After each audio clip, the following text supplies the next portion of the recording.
Greetings and welcome to another edition of The Great Goddess. Praise be to Goddess. Praise be to Goddess. Well, here it is a Thursday, and I did survive since my last video. Turned out I had a very severe allergy attack, and my allergies have just been getting more and more severe. I react to almost everything now. In fact, I had a reaction just today, but took some Benadryl and I'm doing fine. But just want to let you know that I have pretty serious allergies, and they mimic the symptoms of a serious illness like coronavirus. But it wasn't coronavirus, it was actually an allergy attack. So I'm all right, I'm doing okay, and I have for you very, very interesting video today. I think that you're going to like it. I think it's going to be really interesting for you. It's about weight loss. And as you know, obesity is a risk factor for coronavirus. So if you haven't lost weight yet, it's probably a really good idea to lose weight now. This is a great time to lose weight. I've lost a little bit of weight. I don't know if you can tell, but I've lost a little weight already. And I'm determined now. I'm absolutely determined to lose some weight. And I've got some ideas. I've got some ideas now. And I did a lot of research.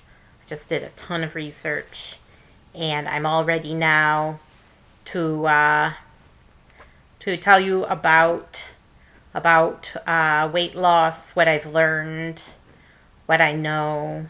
I know a lot. I know a lot about weight loss, and I'm sure a lot of you do too. But I did some really heavy-duty research, and I found some great information, and I think you'll find it interesting. It'll be really helpful to you for losing weight. So here it is. I've got some tips for you. These are tips and tricks for dieting, appetite suppressing tricks. I made a master list, and you can find all my references in the links. I do recommend that you check out the links. They're really good. There's a lot of good resources for you there. There's a lot of good information there. And so please check out the description on this video for the links. Okay. Dieting, appetite suppressing tricks. Number one is eat mindfully. Slow down when you're eating. Chew thoroughly and try to extract more satisfaction from each mouthful than the last. Also, avoid all distractions while you're eating. Very important. Don't eat in front of the TV. Don't eat in front of the computer. Don't eat standing at the refrigerator. Avoid all distractions. Don't graze in front of the TV or computer, okay? Wait at least 20 minutes before eating again. For some obese people, it can take 30 minutes to an hour for full signals to reach the brain. This is very important. I have this problem. It takes me 30 minutes to an hour to feel full, and I can just eat and eat and eat and eat and eat. And I don't feel full until later, and then I feel overstuffed and I'm regretting it. It just takes a really long time for the signal to reach the brain for some people, and I'm one of those people. And so if you want to lose the weight, wait as long as it takes to feel full after eating. Okay? Eat more protein. Protein makes you feel more satiated. 20 to 30% of calories from protein is the optimal amount. So there's calculators online. You can figure out your optimal number of calories for yourself, the perfect number of calories for yourself, and then take 20 to 30% of that, and then you know how much protein you should be eating. If you don't get enough protein, you won't feel satisfied, and it's very important to eat protein at breakfast, okay? This is 90 to 100 grams per day at the lower end, okay? So you want to eat a lot of protein. Okay, eat nuts in small quantities. Nuts are very healthful, but maybe buy one packet at a time to practice portion control. Now, I know when you go into your local neighborhood convenience store, there's temptation everywhere, and you want to pick up some ho-hos, you want to pick up some donuts, and you want to pick up a candy bar, or maybe 3 or 4 candy bars, and you want to pick up everything. No, no, no, no, you mustn't. You just go in there, you get some almond milk, if you're into that thing, and you get one packet of nuts. Every single day you come in and you get one packet of nuts. If you're thirsty, go ahead and get yourself some bottled water, but get one packet of nuts, and that way you don't overeat. Because I swear, if nuts are in the house, you will eat every single one of them if they're available to you.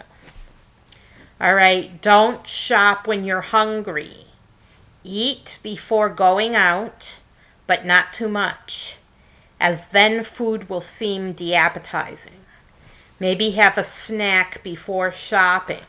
Very important not to shop when you're hungry, or you'll buy everything in sight, including bad foods and snack foods and things you shouldn't have.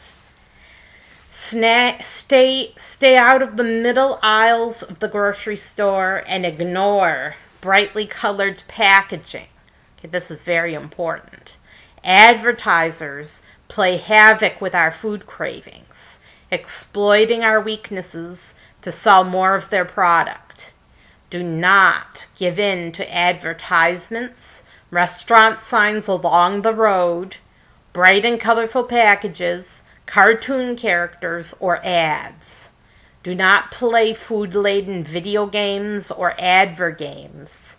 Do not download food-related wallpaper or screensavers, or collect food and drink knickknacks around the house. Use a DVR and fast forward past ads, or turn off the TV during ads, or leave the room.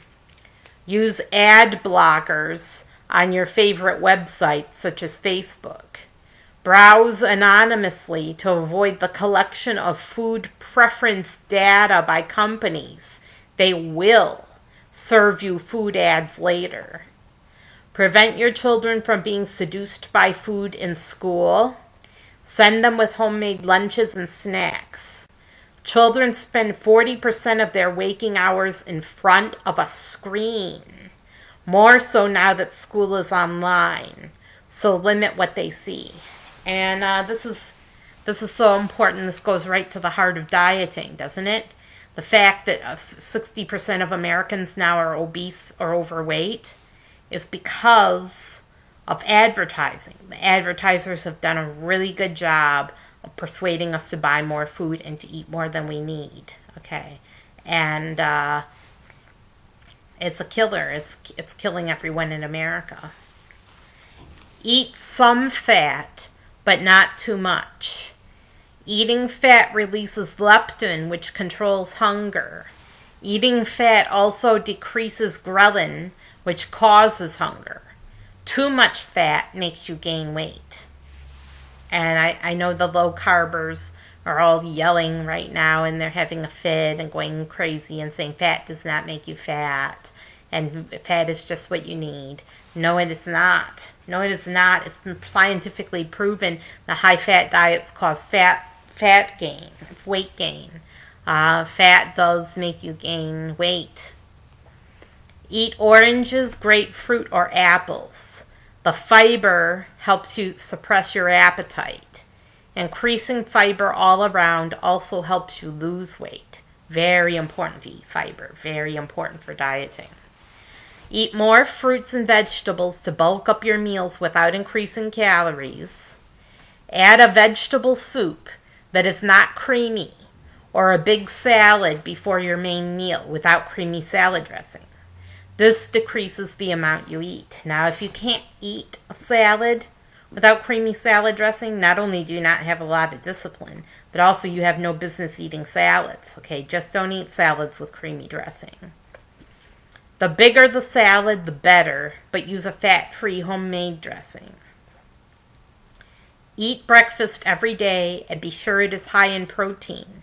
You will be less hungry all day long. Drink water, especially right before a meal. Super broth has a similar effect, but it has to be right before the meal, okay? Sometimes we feel hungry when we're really thirsty.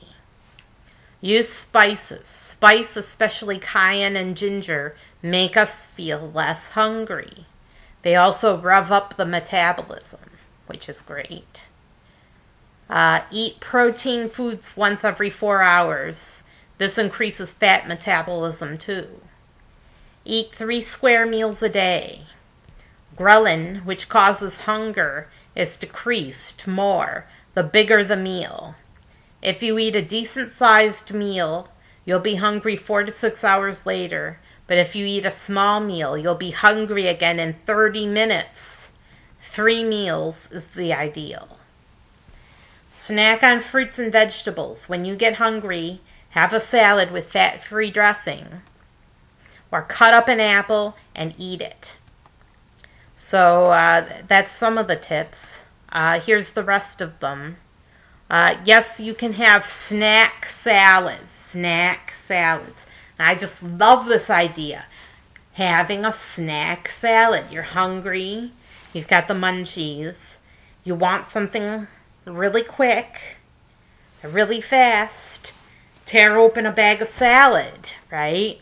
And you can sprinkle some sesame seeds on, or some fat-free dressing, and some maybe a few nuts. Have your nuts, a handful of nuts with your salad, and or sunflower seeds, and then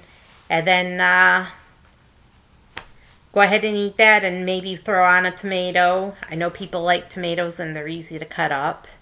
Unlike carrots, those are hard to shred, but if you get a bag of salad, there should be shredded carrots in it. Really easy, super easy to get your salads in, and it's a snack. Snack salads. Everybody should try it. Everybody should try snack salads. Okay, or try plain carrot sticks or celery sticks, but not with any dip. I know you're tempted when you have celery sticks or carrot sticks to have dip with them. No dip. Eat whatever fruits and vegetables you like best to promote satisfaction. Okay. Some DHA in the form of vegan capsules or fish oil, I have to admit there is DHA in fish oil, decreases appetite in obese individuals. Something to keep in mind, that DHA decreases appetite. Avoid sweets or sugars. This includes so-called healthy sugars like honey and molasses. Sugar disrupts the body's communication of fullness with the brain, making you hungrier. Artificial sweeteners have the same effect by tricking the brain, making you eat more. If you must have sugars, have them with meals to suppress this effect. Aerobic exercise, but not too much, can make you less hungry. Don't drink your calories. Eat solid foods and skip the meal replacement shakes. They don't make you feel full, and they don't satisfy. Drink decaf coffee. Decaf is very important because the decaf has a stronger effect than the regular caffeinated. The decaf is stronger. It stimulates the production of polypeptide YY, which makes you feel full. Just don't add sugar or artificial sweeteners to your coffee. So if your daily coffee ritual is your excuse to dump half a bowl of sugar into your mug, just don't even drink coffee. Have some dark chocolate This can decrease feelings of hunger, and the stearic acid makes you feel full. Just get a bar and split it with someone else. Even smelling chocolate can decrease your appetite, so maybe try burning a chocolate-scented candle. And I'm sure there's some aromatherapy scents that also include chocolate. Okay, use smaller plates. This is very important. Small plates, very important. Large plates make us feel we are eating less food. When you see a large plate and you see a little bit of food in the center, you feel deprived, and then you go back for seconds. You go back for more. So get a small plate. Smaller plates trick the brain into believing we are eating more. Use a bigger fork and a smaller spoon. That sounds weird, I know, but try it and see if it helps. Get enough sleep to keep appetite at bay. Avoid free food at work and advertisements for food. Now, free food at work, I used to fall into this trap. They used to have free food at work, and I would always binge on the free food at work. And they would come around and they were pushers. They were pushing food on you. And I would give in, and then I gained a lot of weight. And then my coworkers didn't like me anymore. So don't eat the free food at work. Skip free samples at the grocery store. It could lead to impulse buying. Reduce your stress however you can. Do what relaxes you. Cortisol is released when you're stressed and makes you hungry. Okay. Avoid empty calories, such as white bread, bagels, rolls, anything containing refined flour, cakes, cookies and donuts, pretzels and potato chips, fried foods, soda and candy, and added oils. These can cause a roller coaster ride of blood sugar levels, playing havoc with your hunger. If you've ever been on that roller coaster, now you know what causes it. It's sugar. And maybe possibly fat too, but mostly sugar. And white refined flour without any fiber. Meal prepping, like planning your meals for the week and preparing certain ingredients ahead of time, will lead to healthier food choices and more weight loss. Measure your food so you don't overeat.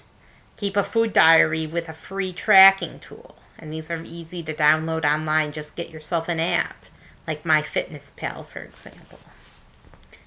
Incorporate cheat days when you are hungry to reduce cravings and prevent stalled weight loss. Only eat the healthy foods mentioned on cheat days, just more of them. Measure carefully to get the right amount of cheat food. Now, you can have cheat days. It's fine, okay? As long as they're planned and you count out your calories. Now, that might not feel like you're cutting loose and being the wild gal you think you are, and it's not feeling free, you know. And Americans love their freedom, right? They love freedom fries and freedom foods. But if you incorporate one day when you let yourself have what you want to eat, hopefully not an animal, but if you allow yourself one day when you allow yourself to have what you want to eat and control your calories, control your portions, that's okay. If you're a food addict, I do not recommend cheat days because you'll fall right off the wagon. You have to be really tough on yourself if you're a food addict. But for other people, it's fine, and it can even keep them on track on their diets. Okay, don't forget food addiction. If you tend to binge on the wrong kinds of foods, it could be a sign of a serious food addiction. High glycemic foods, such as bread-like products, potatoes, white rice, and sweets, cause the release of the neurotransmitters dopamine, serotonin, and endorphins, which is similar to nicotine, alcohol, cocaine, and heroin. If it's a food you like, such as cupcakes, the effect is enhanced. Avoid these foods completely to beat the addiction. Preference for dietary fat is induced by the release of endorphins, okay, which are a feel-good hormone that causes a feeling of exhilaration. For this reason, a high-fat diet should be avoided. Prolonged consumption of a high-fat diet causes deficits in dopamine in the brain, similar to a dope fiend. It can be reversed by restoring insulin sensitivity, believe it or not, which is achieved through a normal amount of dietary fat. And by normal amount, I mean, like, go to the USDA website. They recommend from 20 to 30% fat in your diet. Stick to those guidelines, stick to a low-fat diet, and you're good. Okay, dopamine reuptake is also inhibited with a high-fat diet, allowing the amount of dopamine to increase in the brain, leading to addiction. Depression can cause overeating, snacking, or mindless grazing. And if you're depressed, have you ever been bored? Have you ever been bored before? Well, that could be a sign of depression, because boredom is a form of depression. The following nutrients combat depression. Foods high in tryptophan, calcium, iron, folate, plant-based foods, especially those rich in beta-carotene, fiber, vitamin C, and potassium. Animal foods had no effect on depression one way or another. Antibiotics, when taken with prebiotic foods, can help. Protein can alleviate depression. High glycemic foods can cause depression. Fat has no effect on depression. A ketogenic diet can affect the gut microbiota either positively or negatively, so it has mixed results. It is essential to get enough fruits and vegetables to promote gut microbiota diversity for sustained weight loss. In summary, a high-fat diet has been shown to induce weight gain. High-fiber diets promote weight loss. High glycemic index and glycemic load foods promote weight gain. Protein promotes satiety and reduces depression and may positively affect gut microbiota, leading to weight loss. Eat at least 90 to 100 grams of protein per day, depending on body size. A strong immune system. And you'd never believe this, right? Immunity, you wouldn't think it had anything to do with it, right?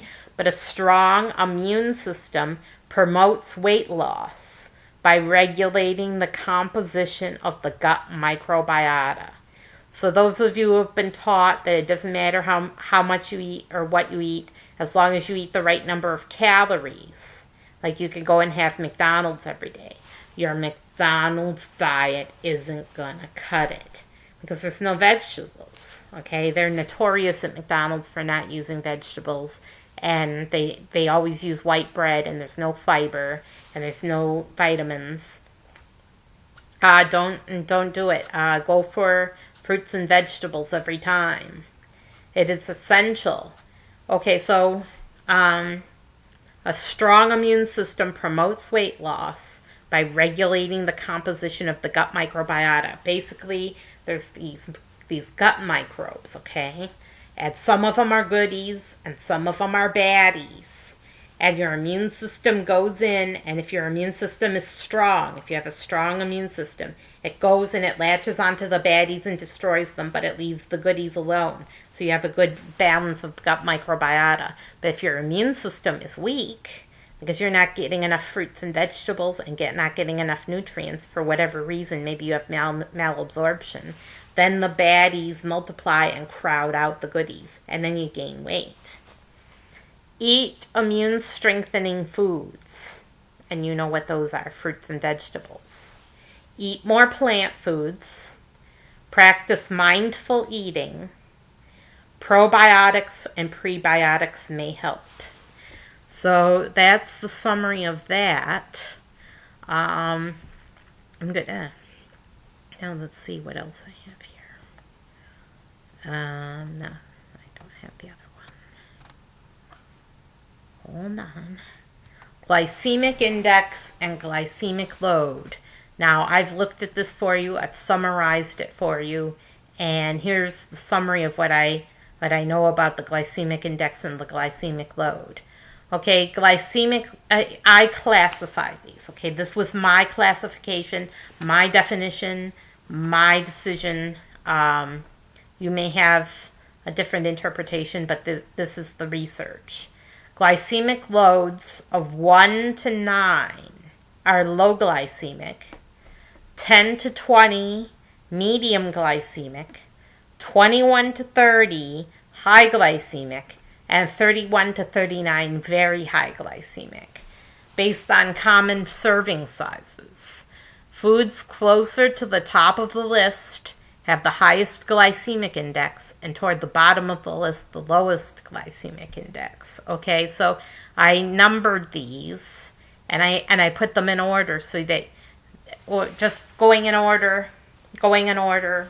These are from the lowest to the highest, and you want to eat the lowest, and you want to avoid the highest. Okay, numbers 1 through 17, low glycemic load. Nuts and seeds, carrots, tofu, milk, pears, oranges, whole grain pumpernickel, and it's got to be the traditional bread, like bread from Germany, whole grain pumpernickel, real whole grain, 100% whole grain. Like, look at the ingredients list and see if white flour is the first ingredient. Parsnips, apples, a little sugar, beans and lentils, a little maple syrup, and watermelon, in that order. So you could see that of the low glycemic foods, that sugar and maple syrup are close to the top of the list, and watermelon is at the top. So those are all foods you can have. Okay. Beans and lentils, of course, made the low list. Now, 18 through 27, these are medium glycemic load. All bran cereal, a little honey, white bread, pearled barley, raw pineapple, soda crackers, bananas, whole wheat spaghetti cooked al dente. Very important how you cook your spaghetti, because the more you cook your spaghetti, the higher the glycemic index and higher the glycemic load. So it has to be al dente. Donuts, puffed rice cakes, white spaghetti cooked al dente, brown rice, and cornflakes. Now, cornflakes were at the top of the medium, and they could have gone into the next list. They could have gone into the high glycemic index foods because they're somewhere right between mid glycemic and high glycemic. Cornflakes are. High glycemic load. You can tell right away that these are high glycemic foods because we start out with jelly beans, white spaghetti boiled 20 minutes, so do not overboil your spaghetti. When it's cooked 20 minutes, just throw it in the trash because it's no good anymore. Dried dates, boiled white potatoes. So when you have boiled potatoes or new potatoes out of a can, or let's say mashed potatoes at Thanksgiving, those are all high glycemic. And here's 32 through 34 is very high glycemic load foods. Baked potatoes, white rice, and pancakes are number 1. So as you could see, and of course pancakes, it didn't make the list. It wasn't on the list I looked at, but cakes would be at the top of the list. Slice of cake would be at the very top, even above pancakes, because of all the sugar and that would be, and how soft it is. They use soft cake flour. It's just like powder, and we know that powder powdered foods are like cocaine and addictive. So those are the foods to eat and the foods to avoid.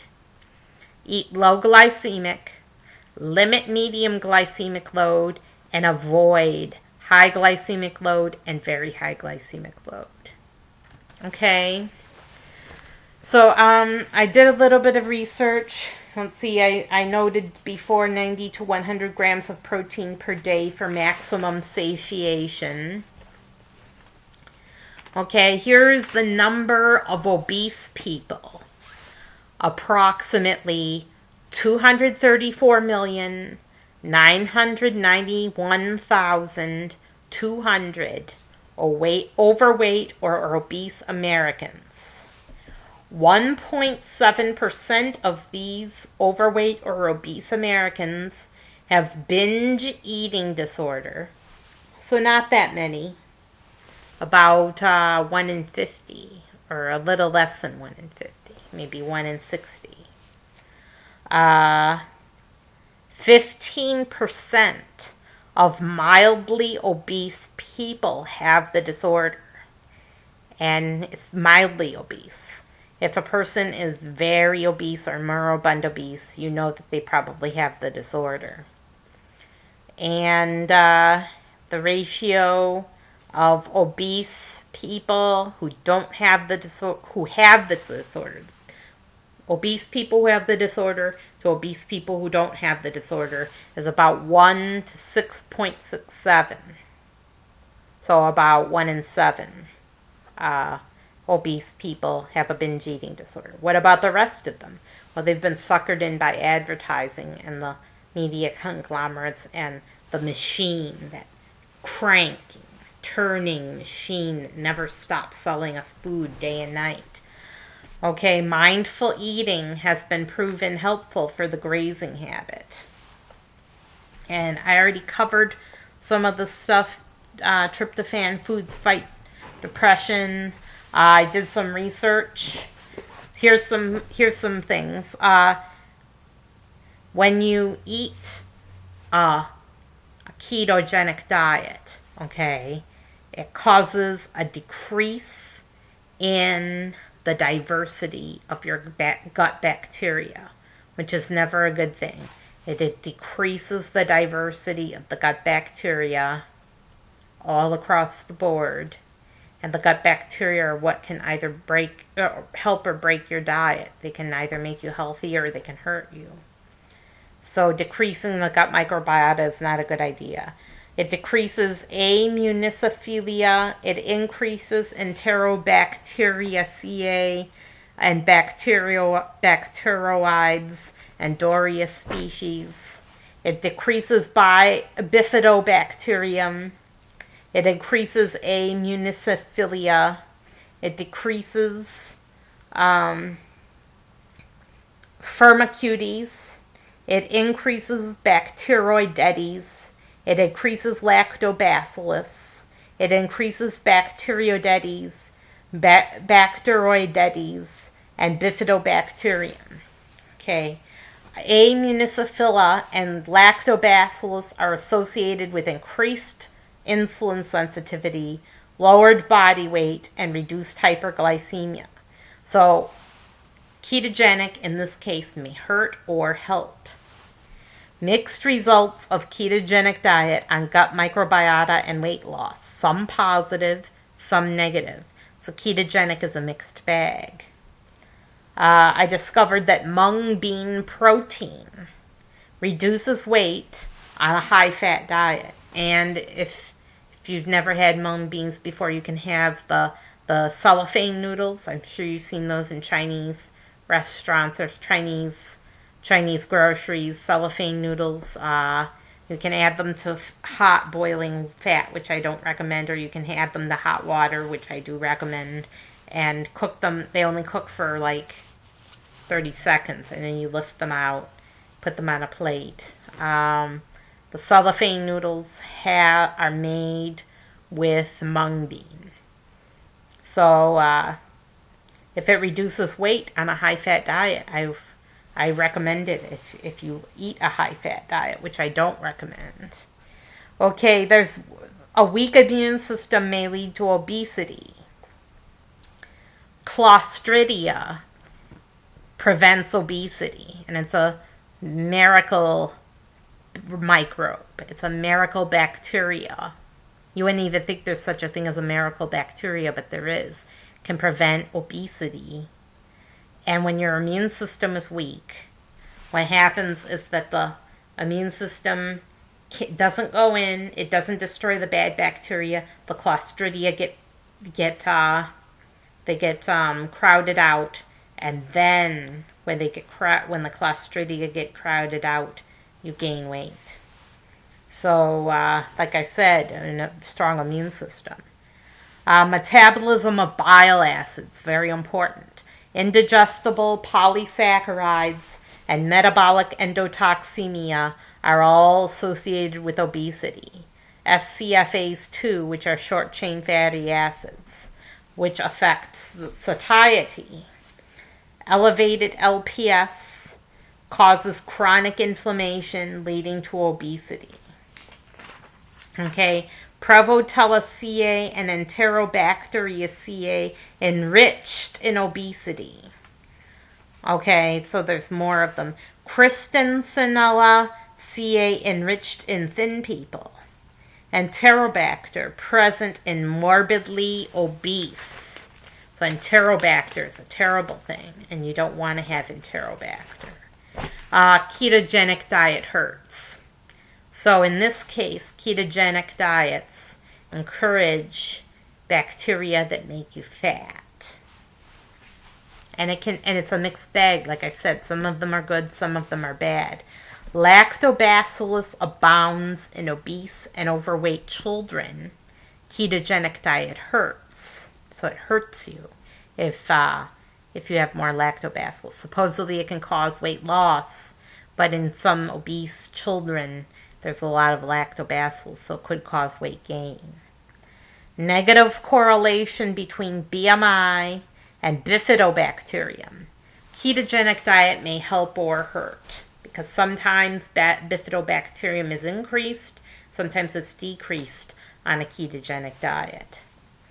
Bile acids inhibit growth of lactobacilli and bifidobacteria. Okay, this is how bile acids work on your gut microbiome. Ketogenic diet may help, but mostly hurts in this case.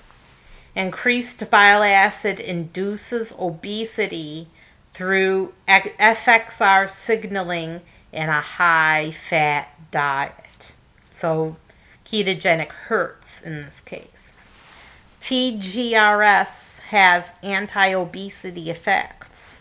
TGRS is activated by bile acids, controlling glucose homeostasis. So in this case, ketogenic diet helps. SCFAs, short-chain fatty acids, promote downstream production of leptin, peptide YY, and glucagon-like peptide 1, which promotes satiety. High-fiber diet may possibly reduce satiety, leading to weight loss. I don't understand that. I don't understand reducing satiety leading to weight loss. That must have been a typo. I misspoke. It should be increased satiety. And a high-fiber diet helps in this case. Metabolic endotoxemia caused by a high-fat diet leads to inflammation and weight gain, because inflammation causes weight gain. Ketogenic diet hurts. Reduces insulin sensitivity through action of bacteria in the gut. Could be induced by high-fat diet or high-carbohydrate meal later. Summary, and I gave this summary earlier, so I don't need to give it again. If you are a binge eater, go for therapy, because that's step number 1. Nothing else is going to fall into place for you until you control binge eating. Antibiotics found in meat promote weight gain. They make animals fat, and then you get fat. I never even thought of that before. I thought, Well, organic is too expensive. I won't buy organic. Well, guess what? Non-organic meat makes you fat. Exercise promotes the growth of healthy weight loss bacteria, in addition to burning calories. So there is a relationship between exercise and the gut microbiota. Aerobics are especially beneficial. More fruits and vegetables, less refined sugar, no artificial sweeteners, and less meat. Prebiotics for weight loss. Cranberries, grapes, black tea, bamboo shoots, flax seeds, and rhubarb. Probiotics for weight loss. Garden of Life Raw Probiotics Ultimate Care, VSL number 3, Mega Food Mega Flora. Prebiotics for brain health. Garden of Life Doctor Formulated Prebiotic and Mood Supplement, Life Extension Floracist Mood, and Hyperbiotics Pro 15 Probiotics. Now, if you've ever been depressed and eaten because you were depressed, here is some brain food for you. Take those probiotics and take some prebiotics with it. You know what prebiotics are, right? Fruits and vegetables, right? So get your prebiotics along with your probiotics and combat depression. Probiotics for immune health. Optabac Probiotics for daily well-being. Culturelle Health and Wellness. Dr. David Williams Probiotic Advantage. Now I just want to make a little disclaimer here. You know I'm big on disclaimers. If you have depression, maybe antidepressants will help, maybe. So if you want to go to your doctor, you can. I'll tell you what antidepressants did to me. They basically put a hole in my brain. And I didn't have any problems before I took antidepressants. But they might help you. It's what I have is very rare. My condition is very rare, and it might actually help you. So that's just something to bear in mind. I'm not telling you what to do, like some people do.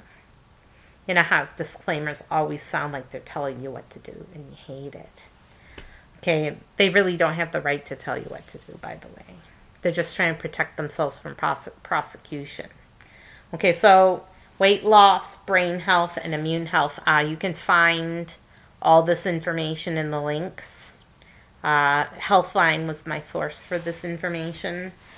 People spend it's children. Children spend 40% of their time in front of a screen. Food ads and easy accessibility of food lead to lifelong weight gain. TV ads are the worst. Aren't TV ads the worst? They're the worst. Also, online advert games. Now, I'm not saying I've ever seen an advert game before in my life, but apparently they have hippos eating hamburgers or something like that, and I've never seen it. Ads on videos. There's videos with advertisements now. Brand-related screensavers and wallpaper. In school, videos on monitors in classroom. I'm sure you know about this, like Channel 1 has been around since I was in school. It was brand new when I was in junior high. And they put a monitor in every classroom. And these preteen kids are exposed to ads for McDonald's and all sorts of goodies. And they just bring the corporate monster into your kid's classroom. They show ads for foods. Snack foods available in vending machines and cafeterias. You have to be aware of that in your child's school. If there's a pop machine, your kid has some loose change for milk money, they might spend it on a soda instead. Fast food signs and food packaging tempt adults and children to indulge. Spend less time watching food ads. Don't look at that McDonald's sign. Okay. Don't give in to seductive packaging. Look up Google seductive packaging and you'll see what I mean. Just say no to brightly colored packages and food labels that you recognize. Okay, the USDA, here's what the USDA recommends. Protein 10 to 35%, carbohydrate 45 to 65%, fat 20 to 35%. 30% or less is considered a low-fat diet. Nutritarian diet is another diet that's Joel Furman, who I despise for some reason, is 26 to 29% fat. Engine 2 is 25% fat, and Ornish is 17% fat. So the Ornish plan is actually the lowest in fat, and that might be a little too low in fat. You want to have some fat in your diet. Mediterranean is 29% fat. Dietary fiber, 30.8 grams for a young woman, 28 grams for an older woman. And, fiber bothers some older people. They just can't help it. It's their bodies reject fiber. So if you haven't been eating fiber all along, you might not be able to eat it if you're older. Less than 10% sugars and less than 10% saturated fats is the recommendation. Ketogenic, 5 to 10% carbohydrate, 80% fat, and 10 to 15% protein. It's a low protein diet. Ketogenic is a low protein diet. You never believe it. When they put fat bombs in their coffee and they're getting most of their calories from fat. Protein is actually a smaller percentage. Low carb is a medium protein diet. Low carb is 3.9 to 13.3% carbohydrate, 70% fat, and 16.7% to 26% protein.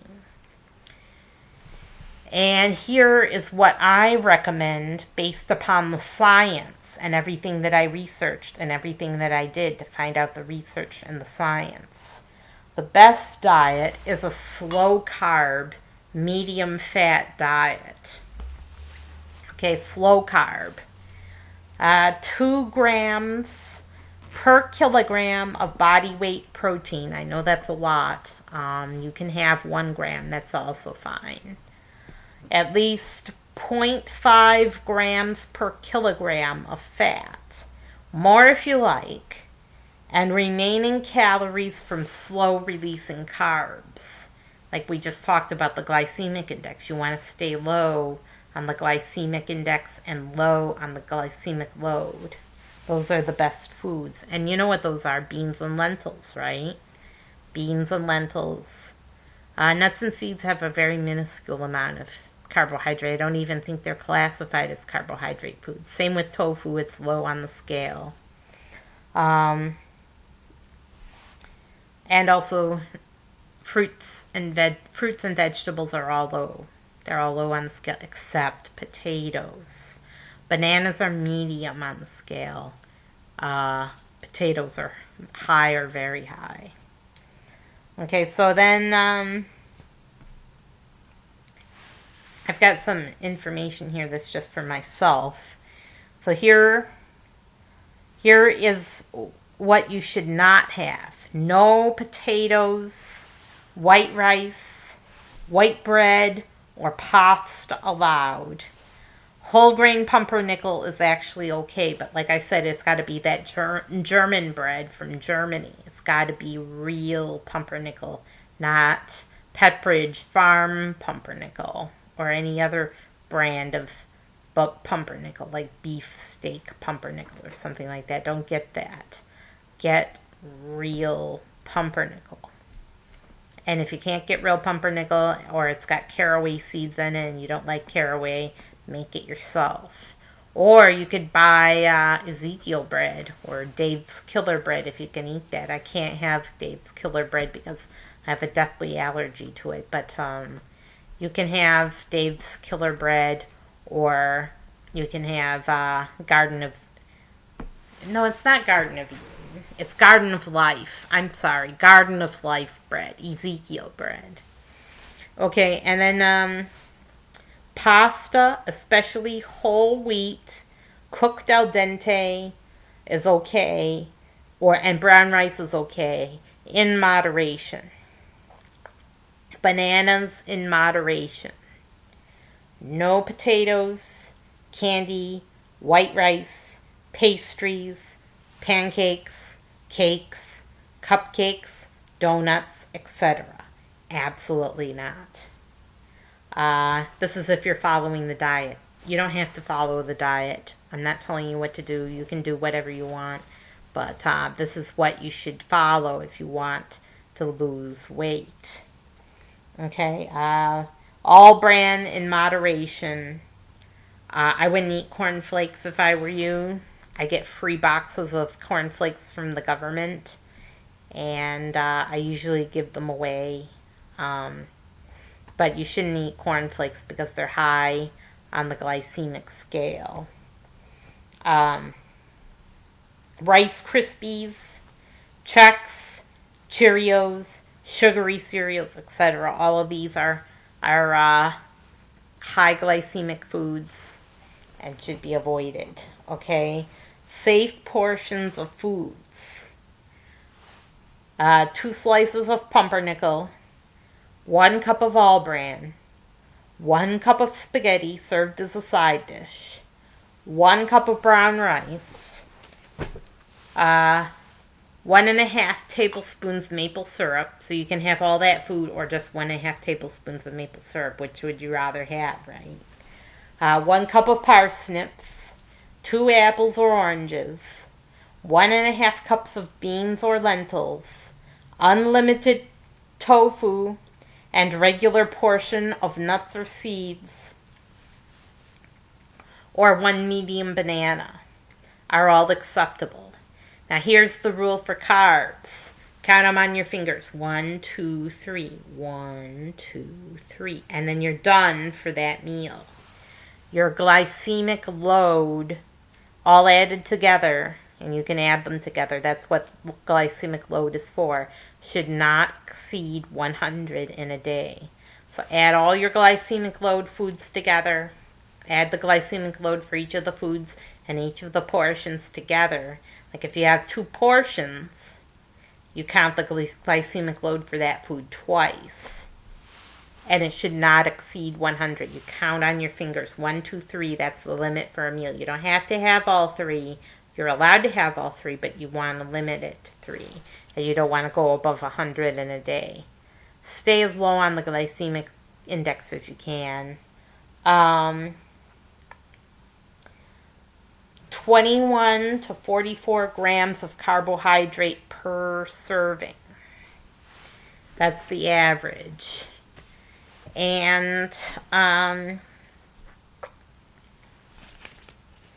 so here's the information about, let's see, to get enough, eat beans, apples, pears, oranges, berries, carrots, and vegetables at every meal. Limited pasta, should not be eaten consistently. And then I have some other rules. Let's see. Limit pasta and brown rice. Limit sugar or eliminate sugar altogether. You can have, let's see, it's 348 to 521 calories of fat. That is 116 calories to 174 calories of fat per meal, or 13 to 19.3 grams per meal. So if you're counting grams of fat, 13 to 19.3 grams per meal. Okay, and then I have some more about things that you can have. You can have half a package of tofu, which has fat in it. It's a source of fat. Actually, a major one in your diet. So you can have that, or you can have 6 tablespoons of ground flaxseed, or 1/2 to 2/3 of an avocado, or 1 ounce of almonds, or 1 1/4 ounces of cashews, or 1/5 to 1/4 cup of peanuts, etc. Okay? Eliminate oil and margarine so you can snack on nuts and seeds instead. It just works out that way. It works out in your diet. Everything works out perfectly if you eliminate oil and margarine. So you can snack on nuts and seeds. Then you have just the right amount of fat. Protein, I had information. See, all of these amounts are for me, okay? They're for me, and they only work for me. They won't work for you if you're a big man. You can eat more. So go by the percentages if you're a man, or if you're a big woman. 50 to 54% of protein recommended. So then, if you double your tofu, you get too much fat. It's just a fact of nature. So increase beans, lentils, and chickpeas instead. You have to have some of those, some of the legumes. You have to have a variety of legumes, because if you don't, you get too much fat from the tofu. You need a complete protein at every meal. Tofu fits the bill. If you eat beans plus rice or bread, you get too many carbs. And that did not end well for me. Not at all. May consider subbing quinoa occasionally. 1/2 package of tofu and 1.5 cups of black beans or other legumes at every meal is the ideal for me. It might be different from you, but that's for me. And then I have some research I did for myself. Remember, our habits shape our destiny. What is this? Here's what to not have. No potato chips, corn chips, rolls with butter, hummus, except homemade or fat-free, sugar, or any other temptation. No pancakes, cakes, cookies, pastries, white rice, or anything else refined. Fast carbs equals bad carbs. Fast fats equals bad fats. Okay, and then drop 2 pounds in 1 month, replacing refined oil with nuts or avocados or seeds. Maybe 24 pounds in a year. The type of fat matters, and the source is Dr. Michael Greger. If you're going to have a dessert and you're craving something like candy bar, it's okay to have it occasionally, not every day. But you can have 1 granola bar as a dessert. And that's really what a granola bar is. Like you say, isn't a granola bar over-glorified candy bar? Well, it is. And it can be dessert. But it's got a medium glycemic index. It's not got a high glycemic index. So you can actually have granola bar, especially if you like chocolate chips. Go ahead and have a granola bar. Very occasionally. And it has to replace something else, so it has to replace a bean meal. So you have to actually skip a meal to have it. But it contains a lot of sugar. Eat with tofu always. So have your tofu and then have your granola bar for dessert if you're still hungry. Medium glycemic load, 14.5 GL. So eat in moderation. Okay, let's see. This is more about, oh, here's the experiment. You need to hear about this experiment, okay? Experiment. 37-year-olds, overweight, dieted for 6 months, or went on very low-calorie diet, or exercised plus dieted. Calorie reduction. 25% calorie reduction. Calorie reduction plus exercise group. 12.5% calorie reduction and 12.5% reduction through exercise. Low-calorie diet, 890 calories per day, which is extremely low. Calorie reduction plus exercise. This group of young men and women, I'm assuming that it was young men and women, calorie reduced plus exercise. And they reduced their calories less, and then they exercised more. No change in metabolism at all. And there was no change in metabolism in the control group either. Calorie reduction only after 3 months of dieting.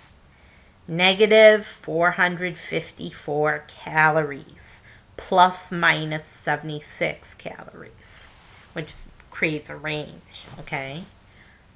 That is how much fewer calories they could eat per day. So if they were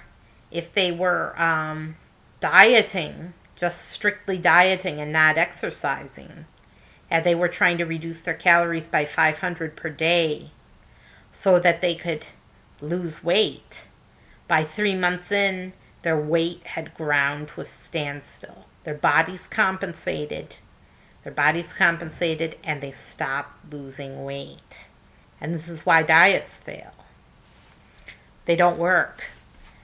Low-calorie diet, and it says low-calorie diet, but it really should be extremely low-calorie.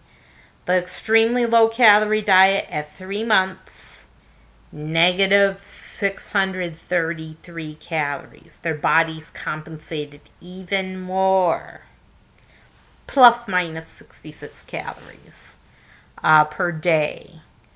At 6 months, calorie reduced. This is 6 months out, so their diets are over. They've already lost the weight, if they were able to at all. After 6 months, the calorie reduced group had negative 316 calories. So their metabolisms were permanently affected by the dieting. And that's 316 calories they can never eat ever again per day. Plus minus 118 calories. There was quite a range. Low calorie diet, negative 389 calories. So that's 389 calories they can never eat again. It was much worse for the low calorie dieters. Plus minus 124 calories per day. The original BMIs were 27.8. They lost 15% of the weight according to the site, but that didn't make sense because they only lost 10 pounds, 10.4 pounds, and 13.9 pounds respectively. Then they stopped. Calorie reduction lost 0.4 pounds more than calorie reduction plus exercise, but maybe their body composition wasn't so good. LCD lost 3.5 pounds more than calorie reduction. Calorie reduction and exercise lost 10 pounds. So this is all information about the experiment. The very low calorie dieters lost the most initially, but guess how much they're going to gain back? Okay. If I can find it here. Where is it? Okay, here it is. Calorie reduction only. Gain 33 pounds over 1 year. Net. Plus 22.6 pounds. So the net effect of very low calorie dieting, unless you permanently reduce the number of calories you're taking in, the net effect is 22.6 pounds. Low calorie dieters had it even worse. They gained 40.57 pounds over the course of the year. And the net effect, based upon what they had lost originally, was 26.67 pounds, which is 4 pounds more than just the calorie reduction diet. So very strict dieting has a more negative effect. And so the calorie reducers had negative 44 calories per day at 3 months, which was extremely slow rate of weight loss. Weight loss would have been stalled for them. For calorie reduction at 6 months, they had negative 182 calories per day, so losing weight again, but slowly. The very low calorie dieters lost more weight. They lost about 1 pound a week, and at 6 months even more. But the problem with the very low calorie is that it's not sustainable long term, and they gain it all back. Okay, so what can we learn from this?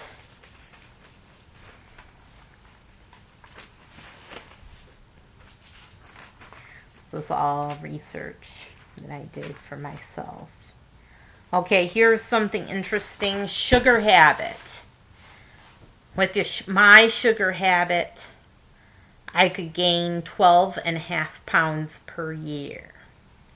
With an oil and margarine habit, using oil and margarine in cooking, 11 pounds per year.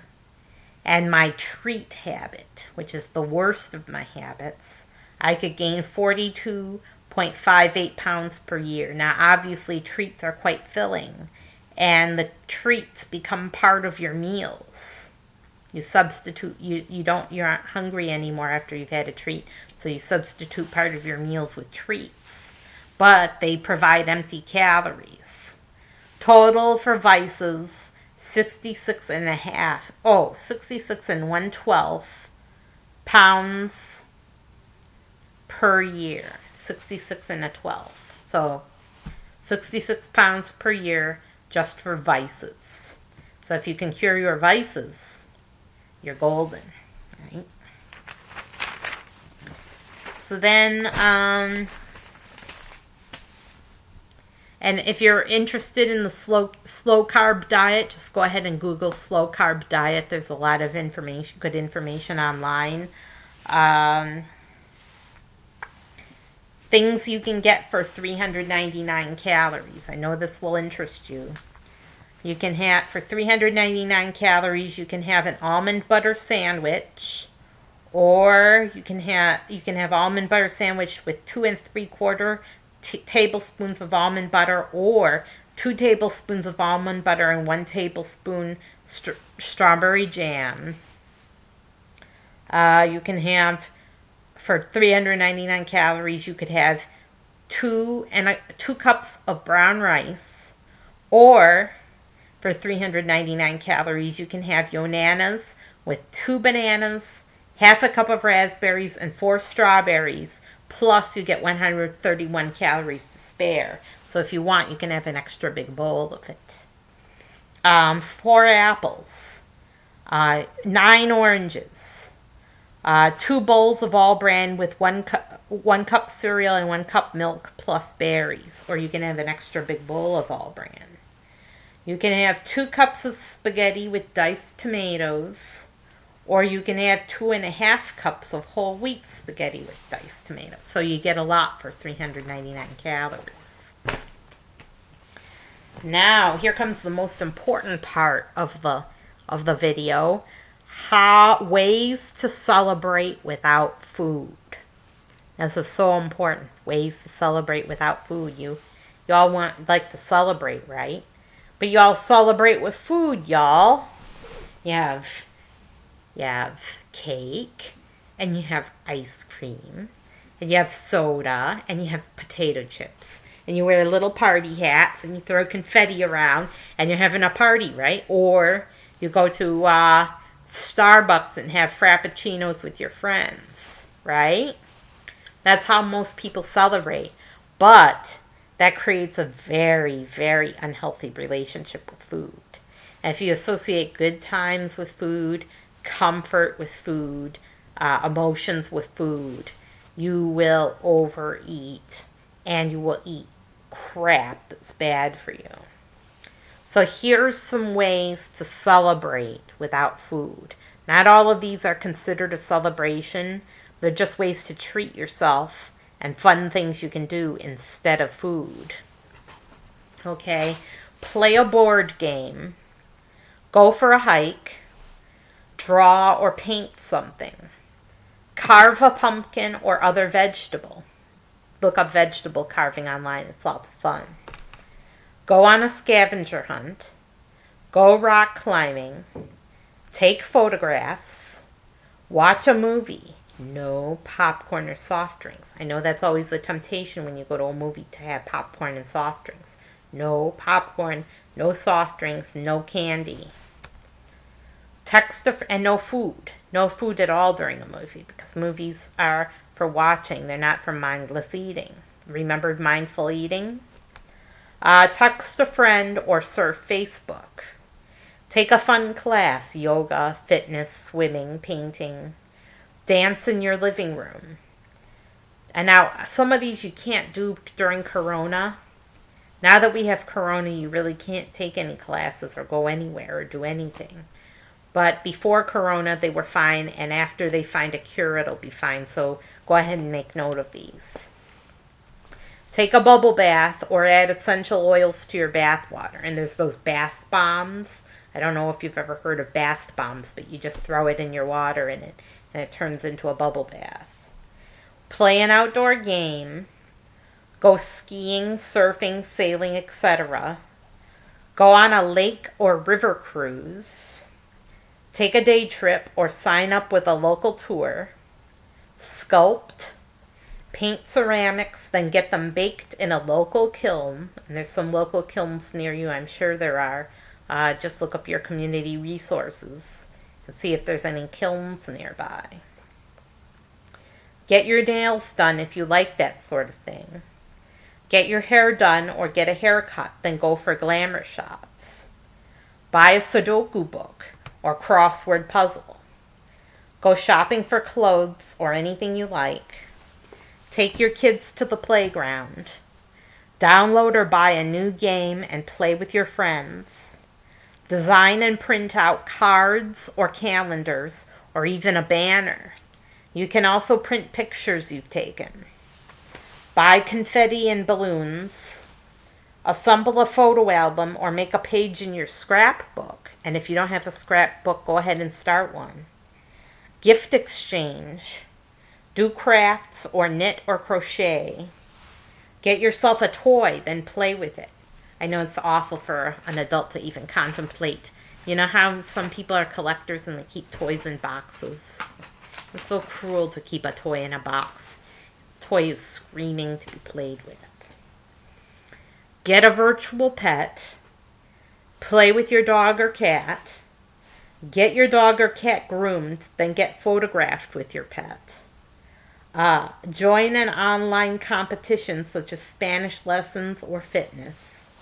Decorate your home or redecorate. Get into a bidding war on eBay. Ooh. Make a big announcement. Make your big announcement in your favorite online forum or Facebook group. Go to a museum or art exhibit. Conduct a goddess ritual, one of my favorites. Buy yourself jewelry. Take up origami or bonsai. Do some gardening. Make something in your workshop. Some of you are men and you make something in your workshop. Visit a sporting event or watch pay-per-view. Binge watch your favorite show on Netflix or Hulu. No food. Design a magazine or family newsletter. Go for a soak in your hot tub if you have one. Meditate or chant. Paint your room. Go stargazing at your local observatory. Play bingo or cards with friends. Shoot a movie or make a video. Try a science experiment, maybe with your kids. Walk on the beach or relax in the sun. Watch a sunset. Listen to some music. Visit the library and check out some books. There's also virtual books if you can't go to your library. If your library's closed, go on your library website and look for ebooks. Download holiday or birthday screensavers or wallpaper from a safe source. Some of them have Trojans, some of them have viruses, so don't blame me if you get a virus. Design a new website. Write a computer program. Some of you are programmers, and that's fun for you to write a game. Write in your journal or write a short story. Surf the net or surf in the net. Go for that big ticket item you've always wanted, and depending on the magnitude of the celebration, it might be warranted. Do some day trading. I know some people enjoy that. That's a fun hobby for some people. Plant a tree. Do some online shopping. Work on cars. Clean and wax your car. Volunteer. Send a postcard or care package. Go to a meetup, and there's a meetup website. I think it's meetup.com. Or other meeting you enjoy. Go on a plane or helicopter ride. Visit the amusement park and go on the rides. Go horseback riding or groom a horse. Visit a farm. Go apple and berry picking. Buy vegetables. Go on a haunted hayride and explore a corn maze. That's mostly activities for fall, but it's good to keep in mind, something to do. Visit a haunted house or other haunted places. And there's tour guides who will help you explore. Create a PowerPoint presentation or give a slideshow. Watch old home movies. Go for a train ride, either train robbers or murder mystery. That's always fun. Now, riding on planes and trains and helicopters right now is kind of dangerous with coronavirus, but you may be able to do it later. Host a murder mystery night. Get in the mood. Get in the mood. Yes, you can have sex. Have sex. Play a sport or just frisbee in your backyard. Juggle. Skateboard. Work out at home. Buy a book, magazine, or newspaper and read them. Listen to inspirational messages or affirmations. Give to a charity. Listen to hypnosis tapes or go in for a past life regression. Join a New Age workshop or retreat, or a pagan one, whichever you prefer. Set off fireworks in a safe manner. Shop at an art fair.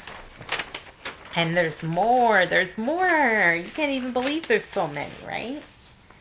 Take a free online class or course. Just look up free online course and you'll see all sorts of things. Practice a foreign language with a free app. I recommend Duolingo. Fly a kite. Go to a rally if there is one. Attend an activist meeting or hold a demonstration for when there is no coronavirus. Throw a gift exchange party. Hold a raffle or give out small gifts to guests. Play music, provide food and drink to those who want it, but don't partake. Visit a nature center and go on an outdoor tour. Go to a party, attend a wedding or graduation, party or throw one. Go on vacation. Have a staycation near home. Check into a fancy hotel for one night. Attend a seminar or fall for a get-rich-quick scheme. You might learn something new. Don't pay thousands of dollars. That's no good. $200 should be your limit for that sort of thing. Zoom or Skype with some friends or make a phone call. Spend time in your tree fort if you have one. Go for a jog or run, maybe train for a marathon. Have black coffee or unsweetened tea with friends at a coffee shop, no frappuccinos. Go for a bike ride or ride with others on a bike tour. Do karaoke and sing or attend choir. Use a paint program, video maker, or voice recording studio. Listen to your favorite podcast or radio station if you have that sort of thing. Practice with the band or symphony. Decorate your car and go cruising. I know in some parts of the world they still cruise. Light candles or lamps or burn incense. Or you could turn on a diffuser with your favorite essential oil or aromatherapy scent. Go to a martial arts class. Visit a garden or arboretum, or go for a drive and look at the fall colors, decorations for Halloween or Christmas lights. Try on your wardrobe. Go through your closets. Get rid of old clothes. Download a new app on your cell phone. Do a headstand or cartwheels or jumping jacks. Do a happy dance. Get in an interior design program and model your house. Explore Minecraft or another online virtual world. Join Dancing with the Stars, America's Got Talent, or other TV contests or game shows such as Jeopardy, Wheel of Fortune, or Who Wants to Be a Millionaire. Join an online contest or sweepstakes. Make sure they're safe and trustworthy. Make a home video, then send it to America's Home Videos, or post it on YouTube. Go bird watching. Go roller skating, ice skating, or bowling. Not so much with COVID-19. Or you could download a game. Download a new game, pay for it. Should be a paid game, should be a safe game. You can download games, or you can go shop, or you can shop for them online and get them mailed to you. There's things you can do other than celebrate with food. So that's it. That's the master list. I know a lot of them involve shopping and buying. I apologize. But I did my best to brainstorm and come up with as many things as I could think of that people like to do without eating or celebrating with food. So there you have it. Don't celebrate with food anymore if you're trying to diet, because you'll just fall right off the wagon. Especially if you're a food addict or a binge eater or have other disordered eating. I wish you success on your diet, and I'll see you next time.